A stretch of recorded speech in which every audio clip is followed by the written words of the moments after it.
if you love your cricket, if you were playing yesterday, if you're 6, 10, 56, boy, girl, woman, man, you're about to get a treat because the great man, Brian Charles Lara, is going to run us through batting. Are you ready to go, mate? I'm ready. Okay, so we've got about 10 minutes, so we're going to go through the full gamut. Firstly, what's your grip? Let's talk grip first. What are you doing with grip? My grip has always been like a handshake. A handshake? Yeah, so if you hand me the bat. Okay. Here. Simple. Yeah, very, very simple. And you're a right-hander. Yes. But you bat left-handed. And what advantage does that give you? I mean, when people ask me that question, I was like, I'm confused because my top hand is my power hand. My top hand controls the game. And it being right-handed, obviously, it's a benefit. So, again, here I am holding my bat in my top hand. My bottom hand is just there, just sort of guide the ball where I want to do it. This has nothing to do with power. Right. All the power comes from the top hand. If I want to go over the top, if I want to hit along the ground, and as I said, the bottom hand is just for guidance. If I want to take a ball and off stump and hit it through backward point, the left hand opens the face. If I want to hit it over the top, yes, it gives me that elevation to go over the top as well. Well, how good's this? Brian taking us through it, and just already you can see the man, the way he uses the bat. So top hand is where your power comes from. I think we've got a clip of a back foot defensive stroke. It might be Craig McDermott or the like. So what is the key to, I think we're having a look at it now. So this is you against McDermott. Just short of a length, what are you doing back foot defence style, Brian? First of all, I bat out my crease, right? And my trigger movement is back and across. I'm here, back and across. My left eye is now over the off stump. And from here, I can decide if I want to attack or want to defend. My mindset has always been to attack. Yes. Other than that, okay, I got to play a defensive shot if it's a good ball. So I'm back and across. It's a good ball, and I'm over the top of the ball and getting my eyes on top of it, playing the ball underneath me as much as possible. And what are you focusing on? I noticed you were talking about a batsman yesterday watching the ball the whole way. So the bowler's at the top of his run. What are you doing in setup? Yeah, I'm set up and I'm looking at... Easy, Brian. He's giving me a little whack with a kookaburra. I got too close. I'm looking at the ball in the bowler's hand running right into me. And as I said, my first movement, my trigger movement is back and across, which puts my left eye, which is my dominant eye, over the off stump.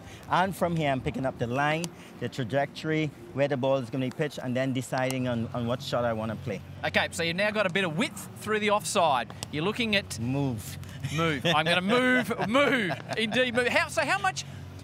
Gilly tells a great story about positions being moved in the field, and you say, oh, they've moved that to the wrong position, then hitting it through the gap. So you had an uncanny ability to hit the ball through gaps. How did you manage that? Were you so aware of the field, or was that just skill? I think it came from, when I was very young, I used to play cricket in the garage. I would have my plant pots, my mom's plant pots. I'd place them as fielders. I'll throw the ball if I'm playing by myself against the wall, and I'll be hitting shots through the gaps. And I felt that when I started my career, I started playing 25 one-days before I played my second test match. Okay. So I started to learn to score runs, and I felt that whenever I was playing an attacking shot, I wanted to get something for it. It could not be a cover drive straight to cover or straight drive straight to mid-off. I wanted to find a gap, and that brings that bottom hand into play, where I sort of just manipulate the face of the bat into the gaps. So we just saw some vision there of you off the back foot, driving through the exquisite, beautiful shot with that big flourish. So it's just short of a length, and you're looking to put it through the offside. What are we doing? What we're doing, again, I have this picture in my mind of where everybody is. I know where the fine leg is, mid-off, backward point, the 3-6 gully, there's a gap there, and I'm looking to score runs if it's a ball that I want to attack. So again, I'm getting on top of it, and there's a big gap between cover and mid-off, and I'm sort of pushing it through the gap. Again, the bottom hand is key. That is for directing the ball. The power is here, the direction is from the bottom hand. And as I said to you, if it's a bad ball and if it's an attacking shot, I want to get value for it.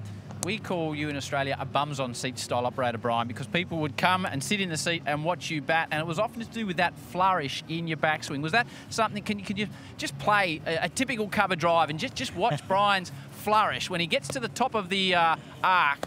Here we go. Oh, there's that big flourish that BC Lara was famous for. Did you always have that flourish? Because that's why you were so beautiful to watch. Yeah, I think it sort of gave me that momentum with the bowler. Back in the day, you're facing a lot of fast bowlers. I wasn't a very big guy, and I felt that I needed that trigger movement. So if it's Malcolm Marshall, Joel Garner, stepping back again. I'm here. And it just stuck with me, and happily for me, no one actually talked about it, especially my coaches. Maybe a lot of critics talk about, oh, he's not going to get his bat down in time, but I had pretty quick hands, and I got it back down in time. And as I said, I've sort of enjoyed doing that. Sometimes, if I was to go wrong, I'll take the bat out here, which is not, you don't want to do that.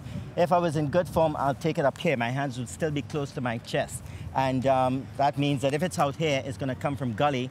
And as you saw maybe from the right-hand version of the silver, playing across the line of the ball, I didn't want to do that. If I was doing that, I was in trouble. Leg side, where it's just short of a length. And again, that flourish is in there, that knee comes up. So you're just getting a short of a length ball on middle and leg, and you're going horizontal bat. What are we doing?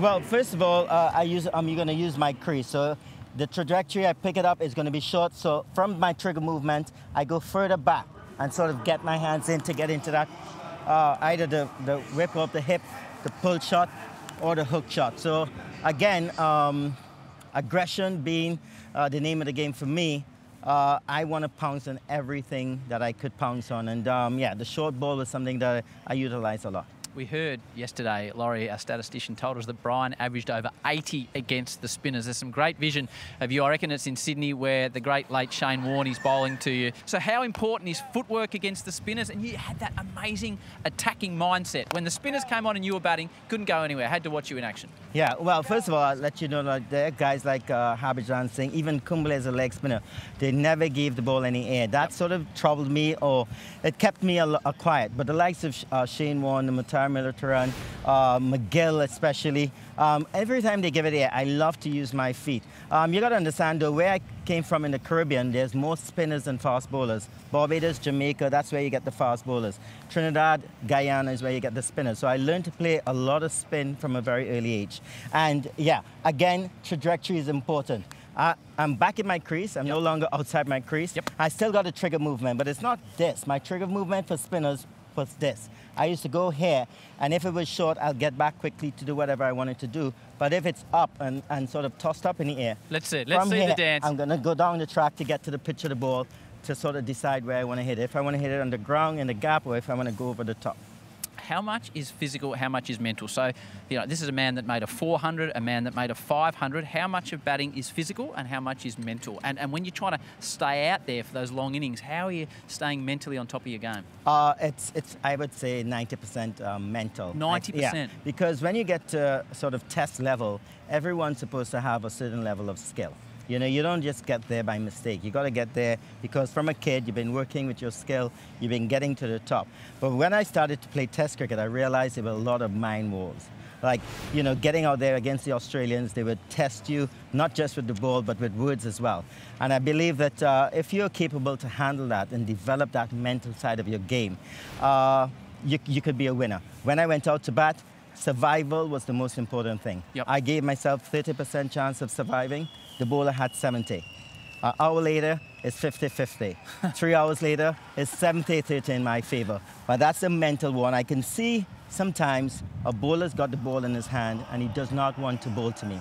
That's when I've won that war. So for me, the mental side of the game is key. And just before we wind up, we've got a minute. You talked about the Australians. When Gilly was there behind the stumps and Shane was bowling, did Gilly have much to say or not? No, I used to talk to him all the time. Yeah. Did you? What were you saying to Gilly? Yeah, quite a few times, you know. Sometimes, as I said, being an aggressive player, being an entertainer, I believe sometimes you'd have maybe a backward point, a short-third man.